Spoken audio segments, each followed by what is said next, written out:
They tried to frame a teacher for the crime, but her genius caught what everyone missed. Enjoy the story.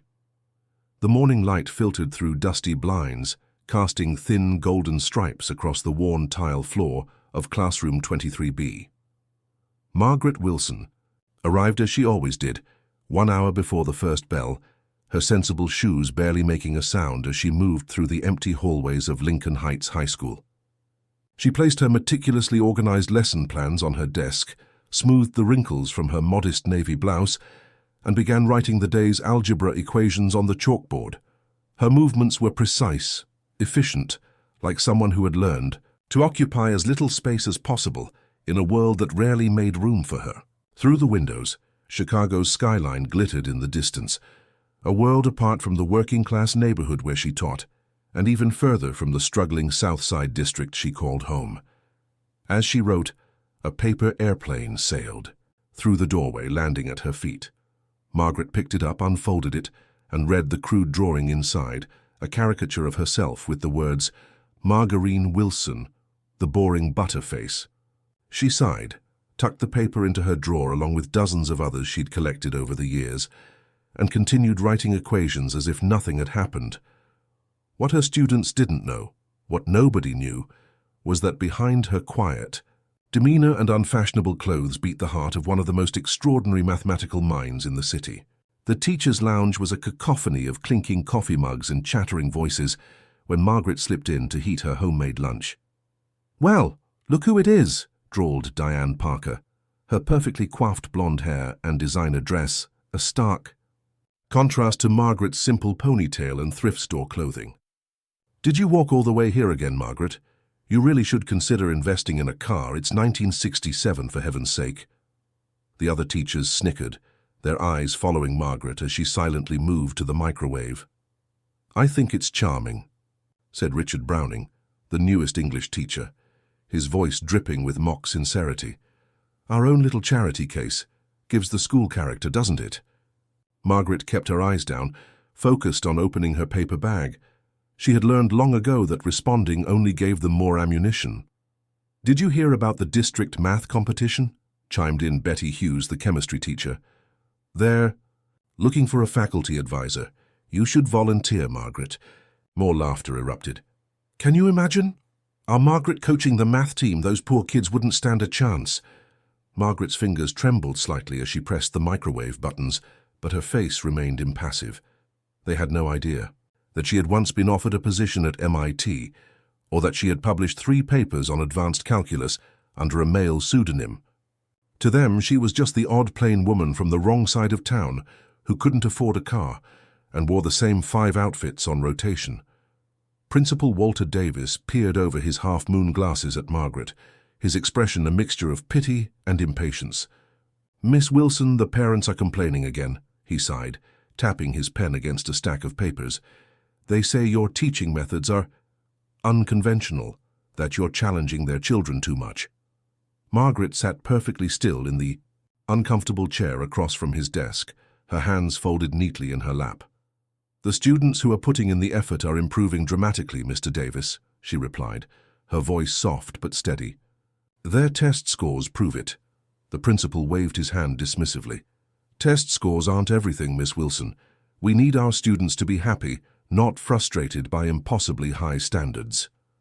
Margaret felt a familiar knot tightening in her stomach. "With respect, sir, I believe they can rise to meet those standards. Joey Matthews has improved from a D to a B+. Maria Sanchez is now—" "Enough," he interrupted, not bothering to hide his annoyance. "This isn't MIT, Miss Wilson. These are ordinary kids who need to pass ordinary classes. Not everyone is, well, like you." The last words carried the same undertone she had heard countless times before, an acknowledgement of her intelligence, wrapped in thinly veiled disdain, as if her brilliance were an inconvenient eccentricity rather than a gift. "Do I make myself clear?" Margaret nodded, swallowing the defense that had risen to her lips.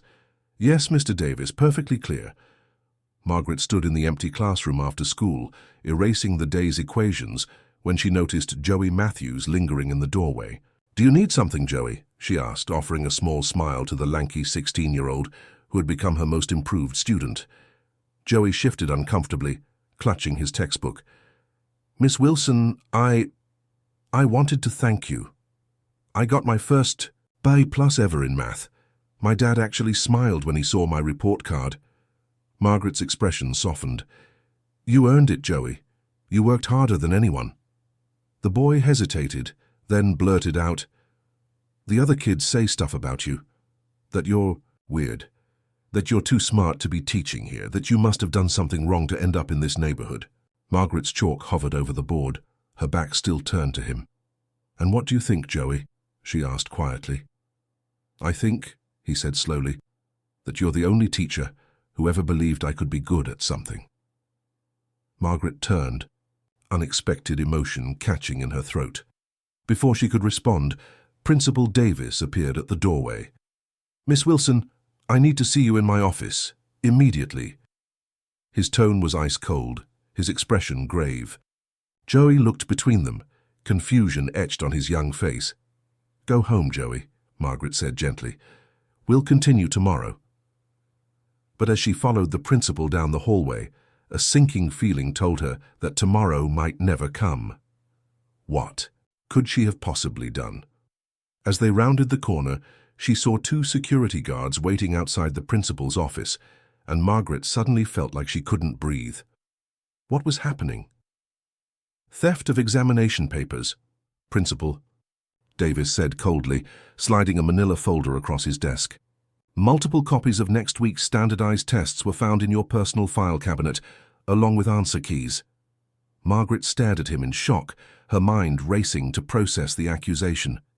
"That's impossible," she whispered. "I would never—" "Save it," he interrupted, gesturing to the security footage playing on a small monitor on his desk. The grainy black-and-white video showed a figure that resembled Margaret entering the secure file room after hours. "The keys were found in your bag during a routine security check," he continued, his voice dripping with righteous indignation. "And frankly, your financial situation provides a clear motive. These tests sell for a high price to the right people." Margaret felt the room spinning. "Someone's setting me up," she managed to say, her voice barely audible. "I don't even have clearance for that room." Principal Davis's expression hardened. "You're suspended without pay, effective immediately. The board will determine whether to press criminal charges at next week's meeting." As the security guards escorted her through the hallways, past classrooms where students pressed their faces against the glass to watch her humiliation, Margaret realized with startling clarity, in 7 years of teaching at Lincoln Heights, not once had she used her true intellectual gifts to defend herself. Now her reputation, her career, and possibly her freedom depended on finally unleashing the brilliant mind she had kept carefully hidden for so long. Would her genius be enough to uncover the truth behind this elaborate frame-up? Or would the very intelligence that had made her an outcast now be the thing that condemned her? The weekend stretched before Margaret like an endless void as she sat at her kitchen table, surrounded by notes, diagrams, and printouts she had managed to gather, before being escorted from the building. Outside her small apartment, thunder rumbled across the Chicago skyline, matching the storm brewing within her. For years she had dimmed her light, afraid of standing out even more than she already did. Now she needed to shine brighter than ever.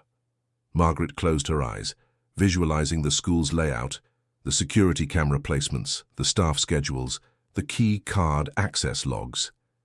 In her mind, she could see patterns emerging, inconsistencies in the timing, anomalies in the usual flow of movement. Something wasn't right about the security footage. The figure shown entering the file room moved differently than she did, held themselves differently. And the timestamp. Margaret's eyes snapped open. She grabbed a magnifying glass and examined the footage printout more closely. The numbers were reversed, a mirror image. Someone had tampered with the video, flipping it to disguise something. But what? And why? As rain lashed against her windows, Margaret began to draft a meticulous timeline of events, cross-referencing every detail she could remember. By Monday morning, she would be ready to fight back. The soft-spoken math teacher was gone. In her place stood a woman determined to use every ounce of her extraordinary mind to expose the truth, even if it meant finally revealing who she really was to a world that had never appreciated her brilliance. Monday morning arrived with a clarity Margaret hadn't felt in years. She dressed carefully in her best outfit, a simple grey skirt suit she had purchased second-hand, but tailored herself to fit perfectly. For the first time, she left her hair loose around her shoulders and applied a touch of lipstick. If she was going to fight for her life, she wouldn't do it hiding in the shadows. The school board hearing was scheduled for 9 a.m. in the administrative building downtown. Margaret arrived early, carrying a single leather portfolio containing her evidence. As she entered the imposing conference room, the conversations hushed, all eyes turning to stare at the woman they had already judged and condemned. The board members sat in an intimidating row, with Principal Davis at the center, flanked by the school district's attorneys. In a corner, Margaret spotted Diane Parker and Richard Browning, whispering and smirking. So they were involved too. Her court-appointed legal aide, Arthur Jenkins, barely looked up from his phone as she sat beside him. "Look," he whispered, "the evidence is pretty damning. You should consider the deal they're offering. Resign quietly, no criminal charges." Margaret straightened her shoulders and replied, "I didn't do it, Mr. Jenkins. And by the end of this hearing, everyone in this room will know exactly who did." Something in her voice, a quiet, unshakable confidence, made him finally look at her, really look at her, for perhaps the first time. What he saw in her eyes made him set down his phone and open his briefcase.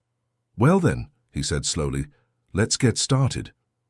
"The evidence against Miss Wilson is clear-cut," Principal Davis declared, his voice echoing in the silent conference room. "Security footage places her in the restricted file room at 6:42 p.m. last Wednesday. The stolen test materials were found in her personal file cabinet the following morning. The master keys required for access were discovered in her handbag. During a routine security check, Margaret watched as they displayed the grainy security footage on a projector screen. The figure did resemble her from behind. Similar height, similar clothing. Perfect for someone wanting to frame her. When it was finally her turn to speak, Margaret approached the podium with measured steps, her portfolio clutched to her chest. "Members of the board," she began, her voice stronger than anyone in that room had ever heard it.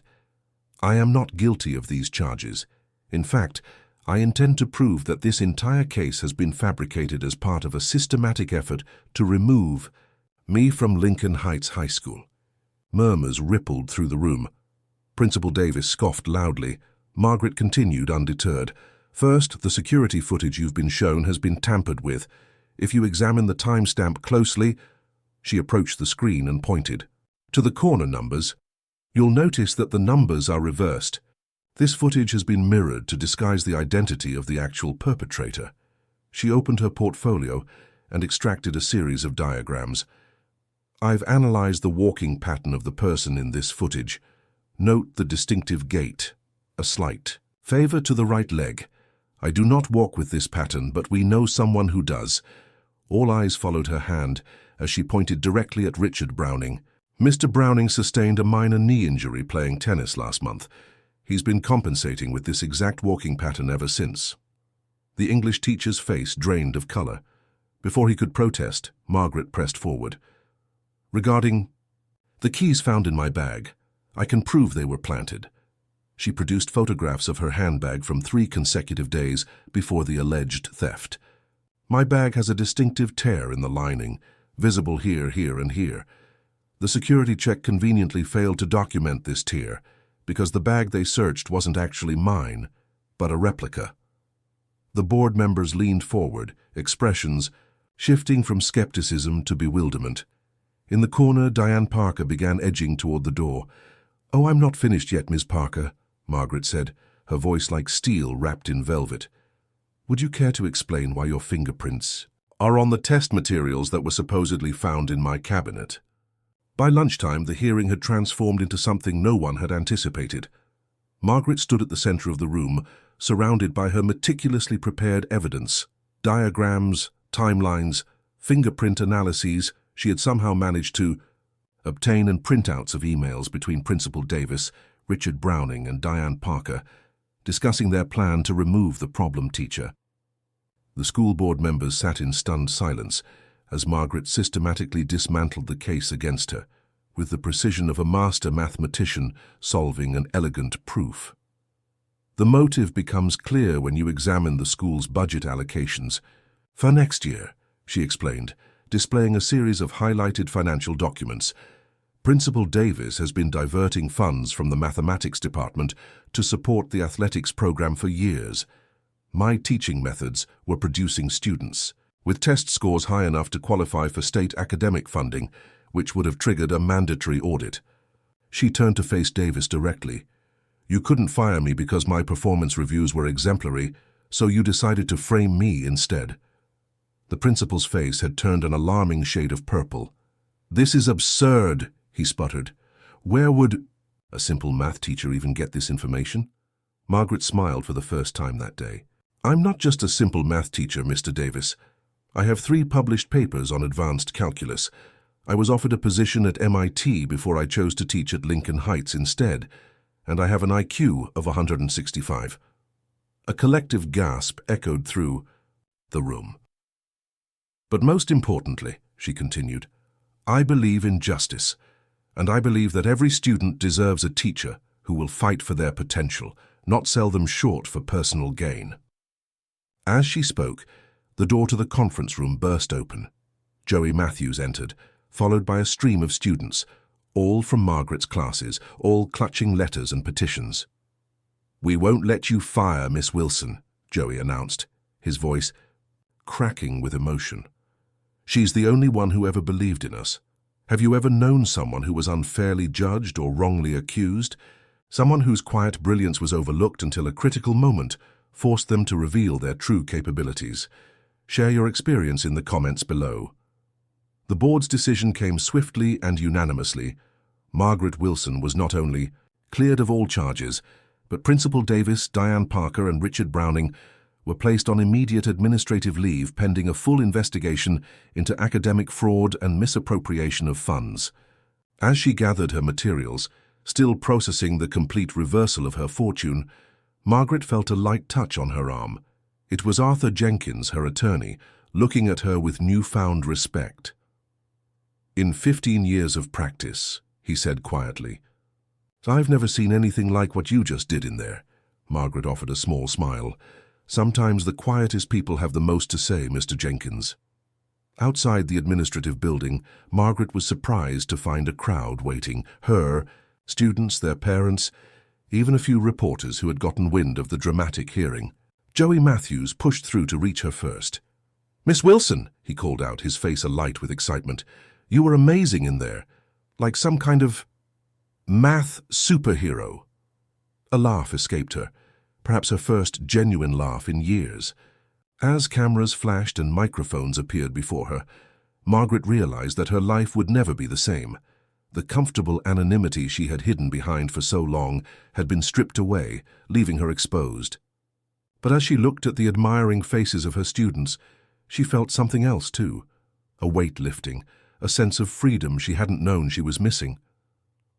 Summer sunshine warmed the newly planted flower beds outside Lincoln Heights High School as Margaret walked up the steps for the first day of the new academic year. 3 months had passed since the hearing that had changed everything. The investigation had uncovered years of financial mismanagement and academic sabotage under Principal Davis's leadership. Students' test scores had been deliberately suppressed, talented teachers forced out, and resources diverted from educational programs. The scandal had made headlines across Chicago, turning Margaret from an invisible figure into an unexpected symbol of integrity in education. As she reached the entrance, Margaret paused, taking in the fresh paint on the doors, the new educational posters lining the hallway, and the banner hanging overhead. Excellence within reach, Lincoln Heights Academic Revival. The changes went far beyond cosmetic improvements.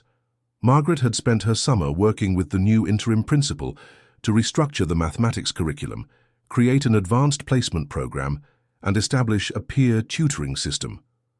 For the first time, her ideas were being not just heard but eagerly implemented. Miss Wilson, called a familiar voice. Joey Matthews jogged up to her, looking different somehow, taller, more confident, his backpack bulging with books. I've been waiting for you. Did you hear about the state math competition? I signed up. Think I have a chance?" Margaret smiled, recognizing the spark of ambition in his eyes, the same spark she had tried so hard to nurture in all her students. "With hard work, Joey, you have every chance in the world." As they walked together into the building, other students called out greetings, some even hurrying to catch up with them. No paper airplanes, no whispers, no mockery. Just respect, hard-won and precious. The Lincoln Heights auditorium buzzed with excitement as families filed in for the first academic awards ceremony in the school's history. On stage, a row of chairs awaited the honored students and faculty, with Margaret seated at the end, still, adjusting to being in the spotlight rather than hidden in the shadows. 6 months had passed since her vindication, and the transformation of both the school and herself had been remarkable. Under her guidance as the newly appointed head of mathematics, Lincoln Heights had established an accelerated learning program that was already producing impressive results. Joey Matthews had placed second in the state mathematics competition, unprecedented, for a school that had previously focused almost exclusively on athletics. More importantly, student engagement had soared across all departments, with attendance rates and test scores rising steadily. As the interim principal, Dr. Harriet Coleman, approached the microphone to begin the ceremony, Margaret caught sight of a familiar face slipping into the back row, Arthur Jenkins, the lawyer who had initially doubted her, but ultimately stood by her side.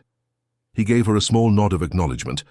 Their professional relationship had gradually evolved into something more personal over weekly coffee meetings to discuss the ongoing legal proceedings against the former administration. Margaret still found it strange to be noticed, to be sought out for her opinions, to be valued for exactly who she was. As her name was called to present the mathematics awards, she rose gracefully, no longer the invisible woman trying to disappear into the background, but someone who commanded respect simply by being herself. Would the school's remarkable turnaround continue? Could Margaret sustain this new role as a leader and inspiration to others? And what of her growing connection with Arthur, who saw her brilliance as a gift rather than a threat? "So I still can't believe they want to feature you in the Chicago Tribune," Arthur said, stirring his coffee as they sat in the small cafe that had become their Saturday morning tradition. Educational revolutionary, the teacher who transformed. "Lincoln Heights," Margaret laughed softly, still uncomfortable with the attention her story had garnered. "I'm hardly a revolutionary, Arthur. I'm just doing what I always wanted to do, teach children to believe in their own potential." He reached across the table and took her hand, a gesture that would have been unimaginable a year ago. "You're too modest, Margaret. What you've accomplished goes far beyond teaching math. You've changed the culture of an entire school, maybe even the district." She blushed slightly but didn't pull her hand away. Over the past months, Arthur had become her closest confidant, the person who understood both her brilliant mind and her cautious heart. "The school board is talking about implementing your curriculum model citywide," he continued, his eyes bright with excitement for her. "And I heard rumors that the university might offer you an adjunct position." Margaret took a sip of her tea, contemplating these possibilities. A year ago, she had been fighting to save her career and reputation. Now opportunities were unfolding before her, like flowers reaching for the sun. "Sometimes I still feel like that invisible woman," she admitted quietly. "Like one day everyone will realize they've made a mistake in valuing me, and I'll be back where I started." Arthur's grip on her hand tightened. "That won't happen, Margaret, not ever again." As they walked back to her apartment through the autumn leaves, Margaret allowed herself to imagine a future filled with purpose and connection. Teaching gifted students, writing the mathematics textbook she had always dreamed of authoring, perhaps even building a life with the man beside her who saw her brilliance as beautiful rather than threatening. But deep in her heart, a small shadow of doubt remained. Was she truly free of the past, or were there more challenges waiting to test her newfound confidence? The university lecture hall fell silent as Margaret concluded her presentation on innovative mathematics education. A sea of educators, administrators, and policymakers all gathered to hear from the woman whose methods had catapulted Lincoln Heights from one of Chicago's most underperforming schools to a model of academic excellence in just 1 year. Questions? She asked, no longer the timid teacher who avoided attention, but a confident expert in her field. Dozens of hands shot into the air. As Margaret fielded their inquiries with eloquence and insight, she spotted a familiar face entering at the back of the hall, Dr. Eleanor Green, the former MIT professor who had offered her a position 15 years ago. The woman whose rejection had sent Margaret into a spiral of self-doubt that lasted over a decade.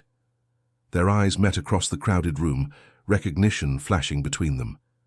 Later, as attendees clustered around Margaret with business cards and praise, Dr. Green approached slowly. "Margaret Wilson," she said, her voice carrying the same authoritative tone Margaret remembered. "I always wondered what became of you." Margaret straightened her shoulders, meeting the older woman's gaze directly. "I became a teacher, Dr. Green." "So I see," the professor replied, gesturing to the crowd of admirers, "though it seems you've become much more than that." She paused, studying Margaret with calculating eyes. "MCT is establishing a new center for mathematics education reform. We need a director, someone with both academic brilliance and practical experience, someone like you."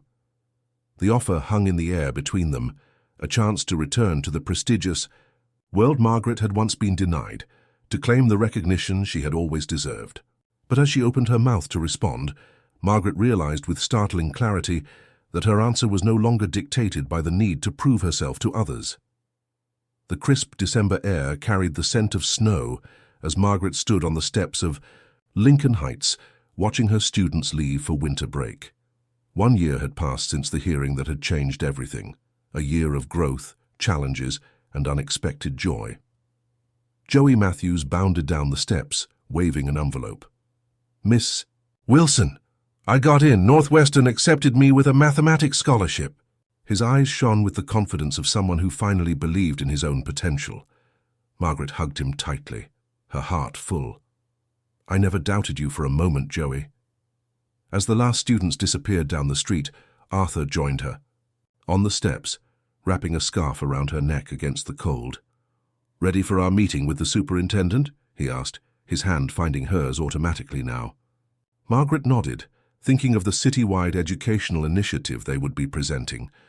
Her vision for bringing quality mathematics education to every Chicago public school, especially those in neighborhoods like hers. She had declined Dr. Green's offer from MIT, choosing instead to remain where she believed she could make the greatest difference. Not hiding in the shadows anymore, but not seeking the spotlight either, simply using her extraordinary mind in service of the students who needed her most. "Are you disappointed?" she had asked Arthur after turning down the prestigious position. "That I'm staying at Lincoln Heights instead of becoming an MIT professor?" He had looked at her with such tenderness that her breath caught. "I'm proud of you, Margaret, for making the choice that's true to who you are, not what others expect you to be." As they walked toward his car now, snowflakes beginning to fall around them, Margaret thought about the journey that had brought her here, from the mocked and marginalized teacher to someone whose quiet brilliance had become a force for transformation.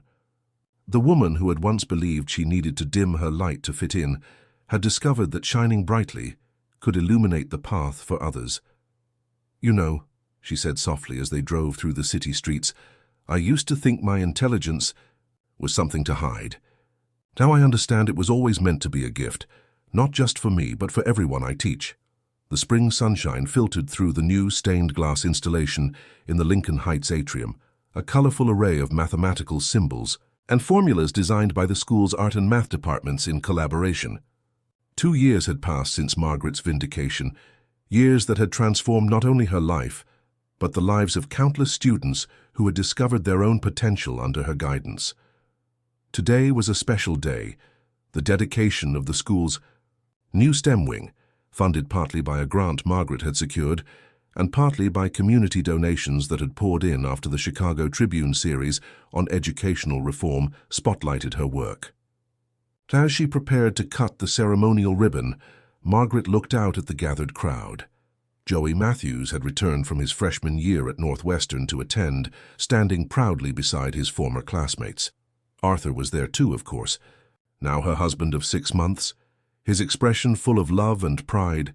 Representatives from the school board, the mayor's office, and even the state education department had come to witness what many were calling the Lincoln Heights miracle. When Margaret stepped up to the microphone, the applause was immediate and heartfelt. 2 years ago, she began, her voice clear and confident, I stood in a hearing room fighting for my reputation and my career. Today, I stand before you not as an individual success story, but as part of something much larger, a community that refused to accept the limitations placed upon it. She gestured to the students, teachers, and parents around her. This new wing isn't about buildings or equipment. It's about possibility, about what happens when we truly see each other, when we recognize the potential that exists in every mind, regardless of background or circumstance. As she spoke, Margaret caught sight of a young girl in the front row, watching her with intense concentration. A quiet child with serious eyes and worn clothing, clutching a mathematics workbook to her chest. In her, Margaret recognized herself from decades ago. Brilliant, uncertain, in need of someone who would believe in her capabilities. To every student who has ever felt invisible, Margaret said, looking directly at the girl, your mind is your light, and no one can dim it but you. Congratulations.